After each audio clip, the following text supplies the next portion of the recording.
Hai ladies and gentlemen. Karena mungkin yang dengerin audio ini uh, bisa para perempuan dan mungkin juga laki-laki. Di sini aku mau bahas tentang 6 signs you fear of intimacy. Ini bicara tentang seperti apa sih orang yang punya fear of intimacy. Karena biasanya orang-orang yang punya fear of intimacy ini juga nggak sadar sama isu yang dia punya sendiri. Jadi dia menganggap ini adalah sesuatu yang normal, atau mungkin dia menganggap dia sudah terbiasa seperti itu, dan bahkan bisa aja berpikir, oh ini memang gue gitu. Oke. Sign nomor 1 itu adalah sabotage the relationship by overcritical. Ini pasti banyak banget orang yang tanpa sadar mereka itu overcritical. Overcritical itu orang yang looking for perfection. Jadi misalnya kenal cowok atau kenal cewek, yang dilihat itu sisi minusnya selalu tanpa dia sadari. Jadi dia nggak gini, dia kurang begini, dia kurang ininya, dia bagus sih tapi ada ininya. Jadi kayak itu secara alam bawah sadar itu mencari, karena memang sudah menjadi pola ya, sudah menjadi pattern gitu. Jadi begitu kenal sama orang, atau kita sebut di sini mungkin love interest, itu langsung alarmnya selalu nyala tuh. Overcriticalnya itu selalu nyala, dan biasanya orang-orang yang seperti itu tidak sadar. Kalau tidak disadari, biasanya mereka tidak akan sadar. Dan yang nyadarin itu juga kadang bisa berkali-kali, belum tentu sadar gitu. Sampai mungkin ada suatu hal yang terjadi dan pada akhirnya membuat dia sadar, atau mungkin ketemu orang yang juga begitu, yang akhirnya membuat dia jadi sadar. Tapi ini yang bicara orang-orang yang looking for perfection itu mostly, aku nggak bilang semuanya, but most cases itu mereka tidak sadar. Mereka being very overcritical.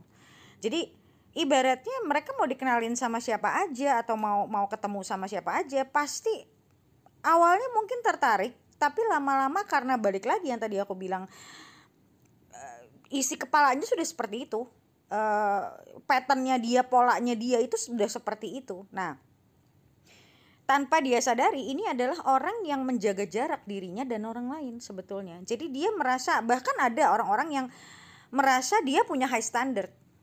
High standards itu bukan overcritical, bukan kita menjudge orang gitu loh. Orang yang punya high standard adalah dia sendiri mampu melakukan apa yang dia lakukan, dan dia bisa ngelihat kalau dirinya juga nggak flawless gitu loh. Dia juga punya kekurangan. So orang yang sudah mengakui kekurangan dirinya baru akan mampu bisa menerima kekurangan orang. Nah, orang-orang yang seperti ini mereka kan sebenarnya tanpa sadar mereka judging. Oh dia gini, gue nggak kayak gitu. Itu banyak banget kita temuin di sekeliling kita pun, banyak banget orang-orang seperti itu. Nah, itu secara tidak sadar ya, dia punya fear of intimacy, selalu looking for faults. Misalnya contoh deh, sampai akhirnya udah berhubungan, udah punya status, misalnya udah punya komitmen, udah pacaran gitu, atau bahkan udah menikah. Itu mau istrinya atau mau suaminya melakukan apapun di mata dia nggak pernah bagus. Jadi ibaratnya orang-orang seperti ini yang selalu melihat kelemahan orang, dan biasanya orang-orang seperti ini pun itu orang-orang yang juga ngejudge dirinya sendiri. Kalau kita gampang ngejudge orang, itu berarti kita juga gampang ngejudge diri kita sendiri. Apa yang terjadi di dalam itu refleksi keluar kan ya. Di luar itu cuma reflection apa yang ada di dalam lah intinya. Oke? Apa sih hubungannya dengan fear of intimacy? Karena dengan seperti itu, dia selalu menjaga jarak sama orang, karena dia merasa di otaknya orang seperti ini, oh gue nggak mau sama yang begini, otomatis ada jarak dong di situ. Dia bahkan ada orang-orang yang mengenal aja nggak mau, kenal aja nggak mau gitu loh. Ada yang sampai seperti itu, oke? Dan sign nomor 2 itu fear deeper commitment. Makanya banyak orang-orang yang berhubungan itu ya cuman ya apa ya namanya, cuman sebatas superficial aja, di permukaan aja, happy doang, tapi tidak mau mengenal pasangannya lebih dalam, tidak mau mencoba mengerti. Bahkan kadang nih kita yang merasakan itu sendiri, kita sendirinya sebenarnya emotionally unavailable. Kita sendiri tidak mampu membuka diri, tapi kita pengennya orang nggak buka diri ke kita, padahal kitanya juga belum tentu bisa. Nah ini juga hal yang tidak mudah untuk dengan kacamata orang itu sendiri melihat dirinya sendiri. Mesti ada orang lain yang ngasih tahu dan menjabarkan kenapa dia seperti itu dan ngegali dia. Baru di situ dia akan tersadar. Nah inilah yang aku sering bilang, kenapa kita butuh orang lain untuk bisa melihat diri kita. Kadang kita sendiri nggak ngelihat itu karena kita tertutup sama ego, tertutup sama fear. Oke? Dan ini sebenarnya banyak terjadi di laki-laki. Ya, kalau fear of deeper commitment itu biasanya kalau cowok itu lebih ke fear of loss of freedom. So banyak laki-laki yang berpikir kalau gue punya komitmen lebih dalam lagi, ntar gue mau begini dilarang, ntar gue mau begitu gak bisa. Dan itu juga sudah terpatri gitu loh di kepalanya. Hubungan itu akan membuat waktu dia, apa yang dia inginkan bisa di apa ya, kan banyak banget tuh cewek yang overcritical, kok kamu kayak gini, kok kamu kayak gini. Nah ini yang aku ajarin dalam coachingku itu, bagaimana membuat satu hubungan itu tetap punya freedom masing-masing, tetap punya kebebasan masing-masing secara individu, tapi justru kita mampu untuk bisa membuat hubungan itu lebih dalam secara emosional. Nah ini yang banyak orang tidak paham hal seperti ini. Bagaimana membuat koneksi tambah dalam, bagaimana membuat perasaan pasangan kita dan kitanya juga itu lebih dalam. It's like we fall deeply in love, we both fall deeply in love, but we also respect each other's boundaries, kita juga respect each other's space. Nah karena kebanyakan perempuan tidak seperti itu, makanya banyak laki pun juga yang jadinya takut gitu loh. Aku tidak bilang hal seperti ini karena salah si perempuan, tidak. Ada juga laki-laki yang sudah seperti itu dari sononya, ada. Banyak gak? Ya lumayan banyak juga. Banyak laki juga yang dari sononya seperti itu. Bisa karena dari kecilnya dia terlalu dikontrol sama orang tua. Ya, terlalu dikontrol, ini gak boleh, itu gak boleh. Dia gak bisa menjadi dirinya sendiri. Dan pada saat dia berhubungan dan itu keluar gitu loh, kayak ibaratnya ada orang di luar dia kan ya gitu loh. So normally orang yang fear of deeper commitment, ya, you will be afraid of any type of commitment as well. Jadi ibaratnya biasanya orang-orang kayak gini pun dalam berteman pun mereka tidak mampu untuk menciptakan connection. Kan koneksi itu gak cuma kita bicara tentang love relationship. Kalau kita bicara connection itu bisa ke teman, bisa ke orang tua, bisa kemana-mana. Jadi orang yang punya fear seperti ini, itu mereka tidak mampu untuk membangun, nge-building the connection. Ibaratnya kekerjaan pun sama sebetulnya, bukan cuma ke manusia. Kekerjaan pun sama. Ibaratnya they're afraid to a purpose. Jadi kayak jadi sebenarnya kalau menurutku ini lebih ke arah juga fear of responsibility. So they're afraid that they cannot finish the task. They're afraid of responsibility itself. Okay, so they're afraid to commit to a purpose, to a partner, even to leave a job. Banyak orang-orang yang di dalam kerjaannya mereka sudah tahu, this is not what I want. I hate my job. Banyak banget orang yang seperti itu. But they don't have the guts to actually leave their job and find what they love. Karena apa? Karena dia gak bisa komit sama purpose-nya dia. Dia gak bisa komit sama dirinya dia sendiri. Karena commitment requires responsibility. So this is yang aku sering bilang, maturity. Orang yang bisa disebut dengan orang yang sudah dewasa, itu adalah orang yang sadar akan tanggung jawab. Gak usah sama orang, sama dirinya sendiri, sama hidupnya sendiri, bahkan sama pertumbuhan dirinya sendiri. Berapa banyak orang yang sadar mereka perlu bertumbuh, lebih banyak yang tidak sadar kalau mereka itu butuh untuk bertumbuh. Dengan pertumbuhan mereka lebih bagus, pikiran mereka lebih clear, mereka lebih tahu mereka harus kemana, mereka lebih punya courage. So, your investment to yourself is the best investment that you ever make. Trust me.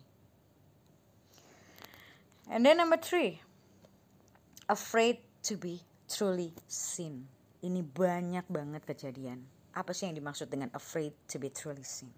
Banyak orang yang takut orang lain melihat siapa dia, karena dia sendiri tidak bisa jujur kalau dia, ya ini ciri orang yang belum menerima dirinya sendiri. Masih ada hal-hal di dalam dirinya yang dia tutupin, dia nggak mau orang tahu.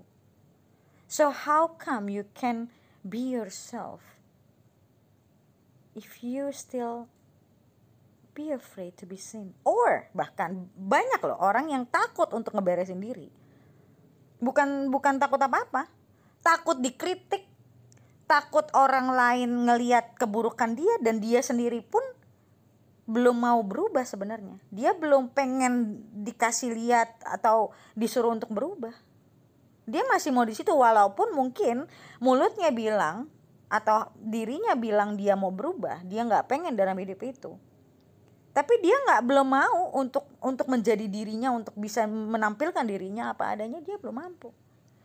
Dan orang-orang seperti ini adalah orang-orang yang tidak mampu untuk membuat koneksi sama orang lain. Mungkin kesannya kayak tidak langsung ya, oh orang yang kayak gitu masa fear of intimacy? Oh yes. How you can build a relationship if you cannot be yourself? If you cannot be vulnerable, be open, be naked. Apa yang dimaksud dengan be naked?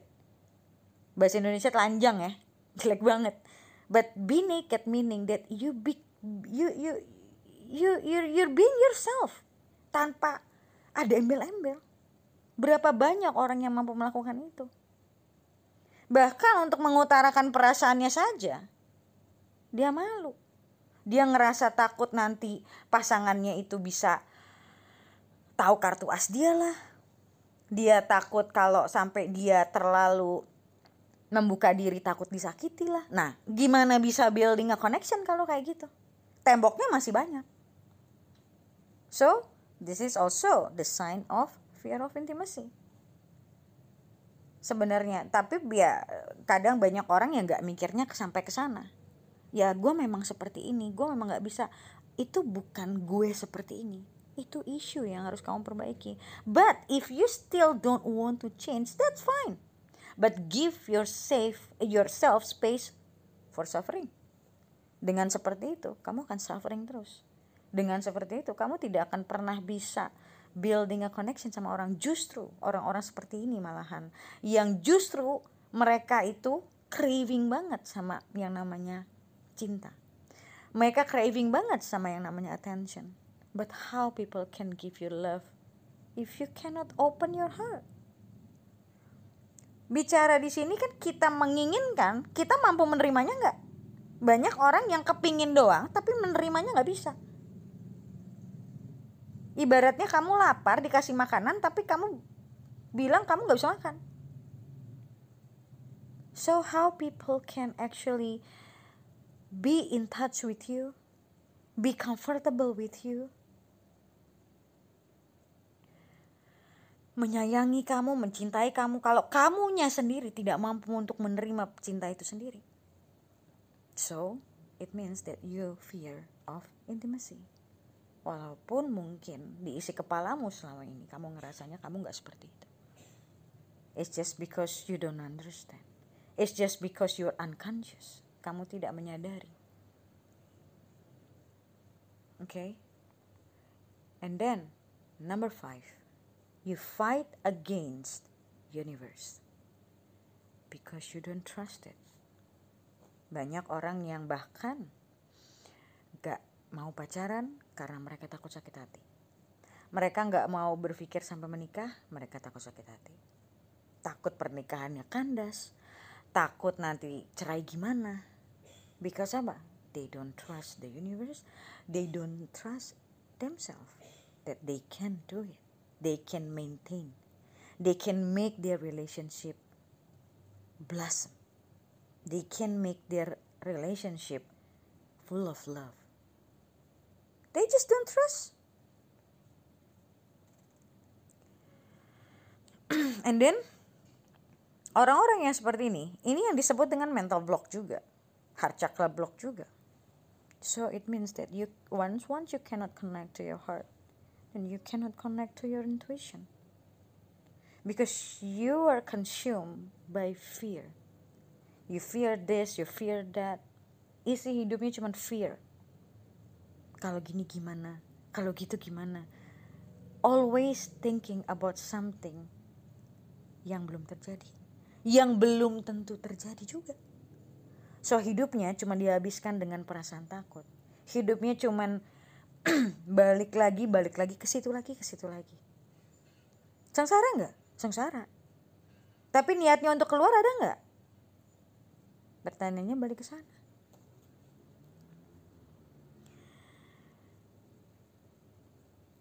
Orang yang enggak bisa trust sama orang lain, itu dikarenakan dia sendiri tidak mampu untuk trusting dirinya sendiri. Orang-orang yang punya courage itu karena dia percaya sama dirinya kalau dia mampu. So, kalau kamu juga merasa kamu gak bisa percaya sama orang, karena ada dari diri kamu yang kamu tidak percaya juga. Nah, ini yang harus dikorek sama seorang terapis atau seorang coach untuk tahu ini asalnya dari mana dan diberesin. Kalau enggak ya akan begitu terus. Aku pernah bilang, selama kamu tidak memperbaiki dirimu, ya selamanya kamu akan ada di pusaran itu. Apakah waktu akan membuat kamu lebih baik? Well, superficially, on the surface, probably yes. On the surface ya. Dalam artian, selama tidak ada yang men-trigger sisi itu kamu. Kalau itu memang sebuah trauma atau misalnya kamu lagi single. Kamu lagi single, kamu gak berpasangan, mungkin itu gak akan keluar. Tapi begitu kamu udah lagi senang sama orang atau kamu sudah mulai berpasangan, itu akan keluar lagi. Karena gak ada yang trigger aja. Jadi istilahnya bukan masalahnya hilang, tapi masalahnya tertutup sementara. Sampai nanti terbuka lagi. Oh bisa gak ditutup terus? Gak bisa. Pasti akan ada yang men-trigger. Dan kamu tanpa orang lain men-trigger kamu akan ter-trigger dengan dirimu sendiri. Because we live with what we feel. Once rasa kamu keluar atau perasaan kamu keluar, itu akan ikutan keluar. Apa kamu mau hidup selamanya jadi robot? Kan gak mungkin. Okay? It means that you cannot trust yourself that you can do it. You don't trust yourself that everything's gonna be okay. Banyak orang yang mau move on susahnya setengah mati. Karena mereka gak percaya. What should happen will happen anyway. Then what you have to do the next? And what are the lessons from your past relationship? That's called maturing. That's called that you can regulate. Sit down with your emotion and regulate your emotion. Siapapun juga yang namanya ibaratnya yang ninggalin, yang ditinggalin, semuanya yang gak ada yang enak namanya kalau kita pernah punya hubungan yang cukup dekat, cukup intens, pasti gak ada yang enak mau yang ninggalin atau yang ditinggalin. But the thing is, what happened in that relationship? What makes it fall apart? Apa yang membuat itu tidak terjadi? Dan banyak orang-orang yang berpikir, oh kalau setiap kali dia ketemu, oh this is the one, oh this is the one. You play with your mind. You only playing with your mind. Okay? And then number 1, 2, 3, 4. Oh, ini yang kelima. You're closed or guarded. Nah, biasanya orang-orang yang closed or guarded ini orang-orang yang pernah merasa disakiti banget, atau merasa aku nggak cuman bicara tentang love relationship ya, karena orang yang guarded ini juga banyak terjadi karena saat mereka kecil, mereka mungkin ibunya atau ya caregivernya itu tidak ada saat mereka butuh, so they had to grow up alone. Dan pada saat anak umur tertentu itu mereka ngerasa tidak ada guardian, mereka ngerasa lost, dan sampai akhirnya mereka bisa punya pegangan sendiri. Dan saat mereka berhubungan sama orang dan pada akhirnya harus bersinggungan dengan orang lain, ada rasa ketakutan itu, karena itu terjadi waktu dia kecil.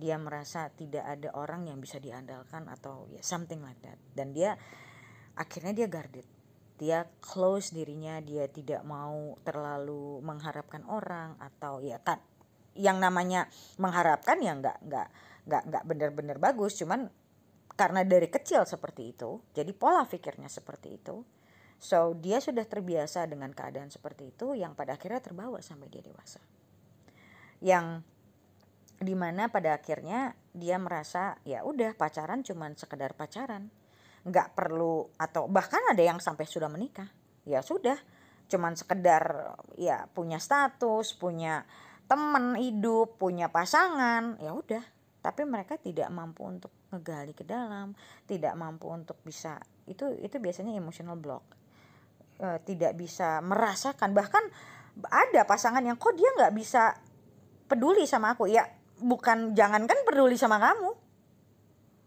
dirinya sendiri aja nggak ngerti apa yang dia rasain. Jadi dia setiap hari hidup itu ya pakai rasa seperlunya, dia tidak mampu untuk diving ke dalam karena sudah terlalu lama dia cuma bermain di ranah sana. Jadi kalau kamu bicara kok dia nggak ngerti, emang nggak ngerti. Dan orang-orang seperti itu banyak sekali. Dan orang-orang yang guarded ini biasanya juga satu, ada yang temannya sedikit tapi ada juga yang temannya banyak, tapi yang pasti they don't have a very close friend. Biasanya seperti itu. Walaupun ada yang pada akhirnya bisa punya close friend, itu pun tidak akan bicara tentang kehidupan dirinya, perasaannya itu terlalu dalam. Jadi biasanya orang-orang seperti ini dia akan akan mengalihkan pembicaraan kalau pembicaraan itu sudah mengarahnya agak terlalu pribadi. Biasanya seperti itu. Bisa punya teman dekat, bisa punya teman ya, bukan pacar ya, teman dekat itu bisa. Dia dekat sama temannya, ini mau perempuan mau laki ya, bisa. Tapi sedekat-dekatnya orang seperti ini itu tidak akan pernah nge-touch dia sampai kerasa, dan biasanya akan mengalihkan pembicaraan, atau ya ibaratnya dia cuman orang yang misalnya dicurhatin, tapi dia sendiri nggak pernah, dia sendiri hampir tidak pernah bicara tentang dirinya sendiri, yang selalu dia tutup rapat-rapat. Biasanya seperti itu. Memang itu agak ekstrim, tapi ada juga yang tidak begitu ekstrim, masih ya so-so, tapi termasuk guarded juga. Itu biasanya orang yang nggak, contoh-contoh ya, aku nggak bilang pasti, tapi contoh-contoh itu adalah orang-orang yang biasanya pernah ditinggal nikah, mau nikah nggak jadi, atau punya hubungan panjang akhirnya putus.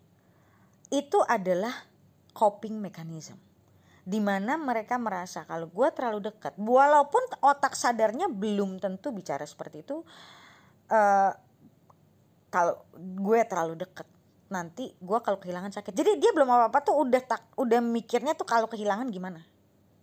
Bukan jangankan mencoba untuk membuat hubungan itu lebih baik ya. Oh, jauh dari itu. Jadi kenapa banyak orang-orang yang tidak mampu melakukan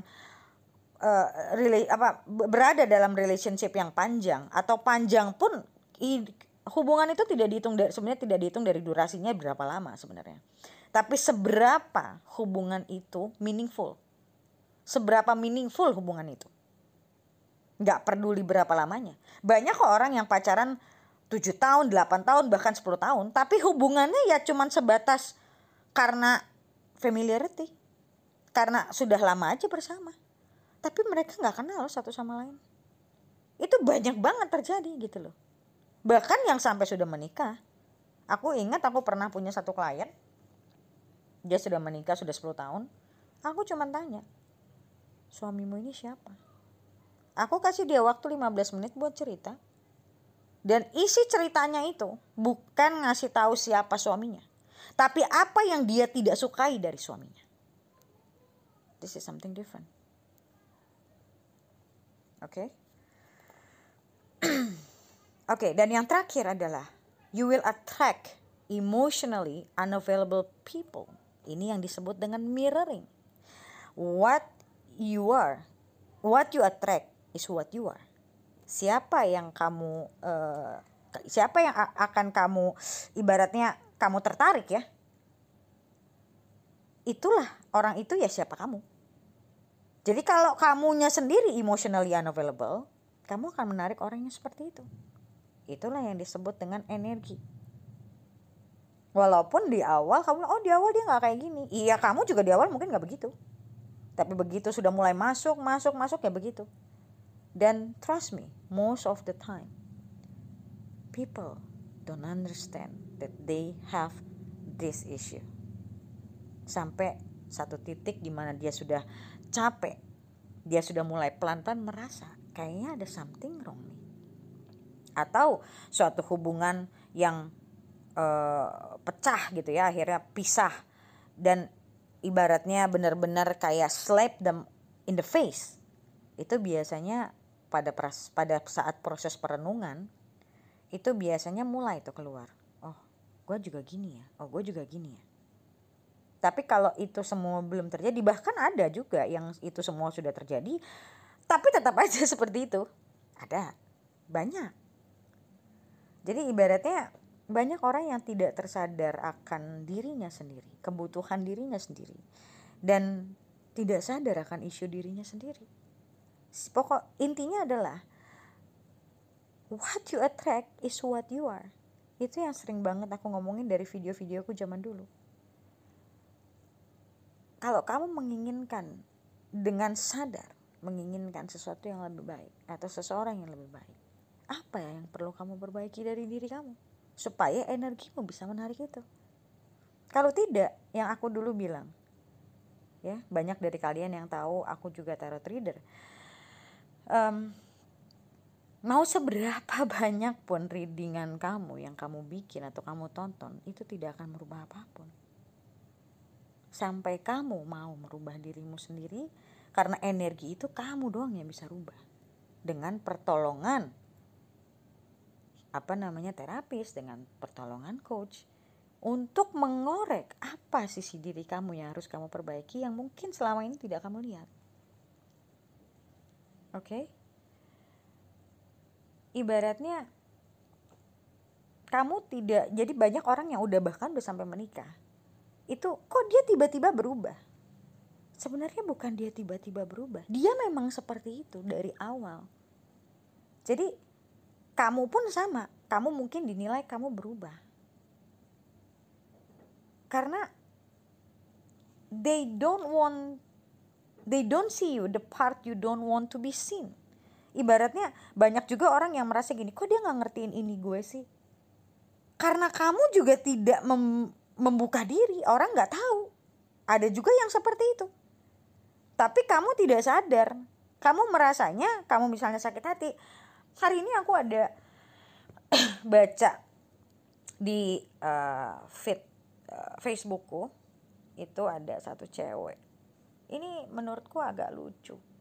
Masih muda sih. I think she's around 20. Dia komplain kalau jadi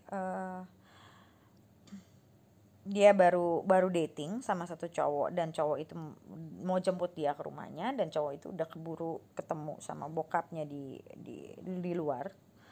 Dan dia ngerasa kayak dia punya ekspektasi, dia pengennya dia yang mengenalkan. Itu kan sesuatu yang di luar kontrol dia ya, gitu loh. It just happen gitu loh. Dan itu dia nggak bisa terima loh. Dia nggak bisa terima dan dia merasa si cowok itu kok nggak ngertiin dia. How can people understand your expectations? Cuman aku nggak komenin apapun karena menurutku she needs to go through that. She needs to go through kalau dia tidak bisa hidup seperti itu dan dia harus melewati banyak hal dulu dalam hidupnya, mungkin baru dia akan mulai pelan-pelan tersadar. Karena disadarin lagi dengan saat seperti itu nggak akan bisa. Egonya masih tinggi sekali. Siapapun yang ngomongin pasti mental. Siapapun orang yang ngomongin dia tidak sesuai dengan apa yang dia mau dengar, pasti mental.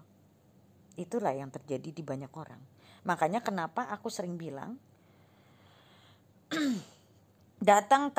kamu datang ke aku saat kamu sudah merasa siap untuk mau berubah. Kamu sudah mulai merasa, oke, gue butuh perubahan dalam hidup. Gue sudah tidak mau dalam keadaan seperti ini lagi. I want a new life. Kenapa aku bicara seperti itu? Karena orang-orang yang siap, dia datang untuk belajar. Dia datang untuk mendengar, bukan untuk mencari pembenaran. Itu perbedaannya.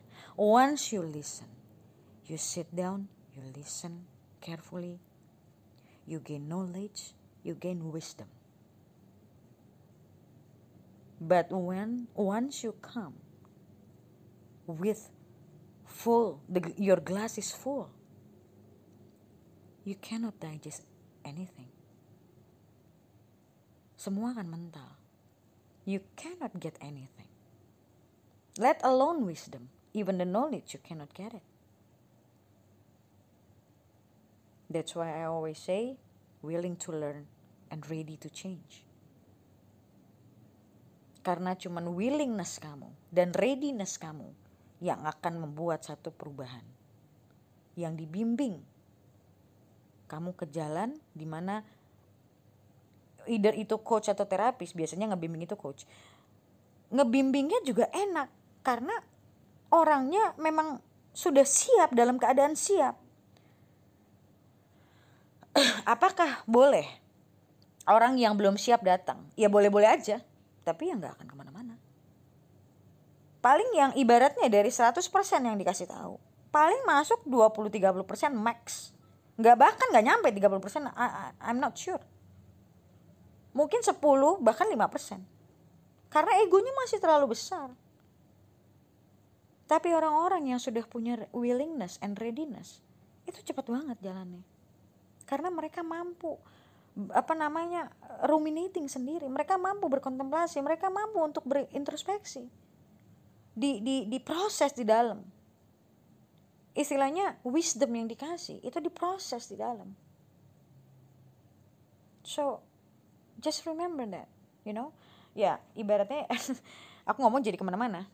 Ya, the 6 signs that you fear of intimacy, this thing is actually happen in most people. Ya mungkin gak semua, tapi ya mungkin ada 1 poin 2 poin yang kita tidak sadar kita punya itu.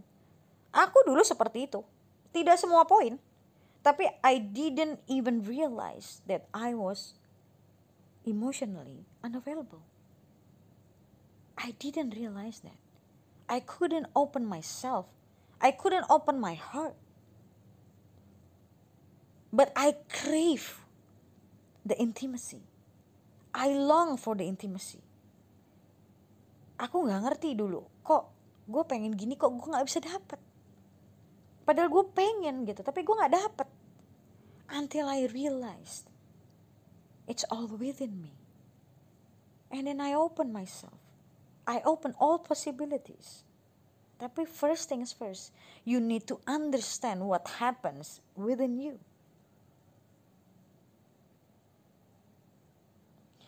So, dari 6 tadi yang aku kasih tahu, ingat, belum tentu kamu punya semua. Atau, kalau gue punya 1 doang gimana? Ya tetap aja ada di dalam situ. Bahkan sebenarnya Mungkin ada lagi, cuman yang kepikir sama aku 6 ini. Tapi mungkin ada lagi. Tapi ibaratnya kita punya satu aja, masa iya punya satu dua gak mau diberesin? Punya satu itu juga ngeganjel. Pasti ada something gitu loh. Apalagi kalau kamu punya poinnya banyak. 3, 4, 5, apalagi semua. Semua orang rata-rata they dream about a loving relationship, a mutual understanding relationship. Semua orang pingin itu rata-rata. But can you do it? Can you step and make a difference? That's the real question. Dan ini aku bicara tentang relationship di sini bukan hanya loving relationship ya. Semua any kind of relationship, but yang paling nanti efeknya paling terasa besarnya itu in your love relationship, of course. Karena di mana rasa kamu akan lebih banyak bermain di sana. Makanya kenapa orang-orang yang punya fear of intimacy, mungkin sama teman dia tidak akan terlalu bermasalah. Mungkin sama rekan kerja tidak akan terlalu bermasalah karena tidak dibutuhkan sisi keterbukaan yang sebesar itu misalnya. Tapi kalau udah bicara tentang love relationship, ya nggak bisa. Atau kamu cukup dengan punya hubungan yang ya superficial aja sampai kamu tua. Ya kamu nggak akan pernah ngerasain happiness. Kamu nggak akan pernah ngerasain benar-benar berbagi sama orang, menjadi dirimu apa adanya. Kecuali kamu nggak pengen itu, then fine. Tapi kalau kamu mau menginginkan itu, start fixing yourself, invest in yourself. That's all I can say. Okay, so guys, ladies and gentlemen, aku pamit dulu.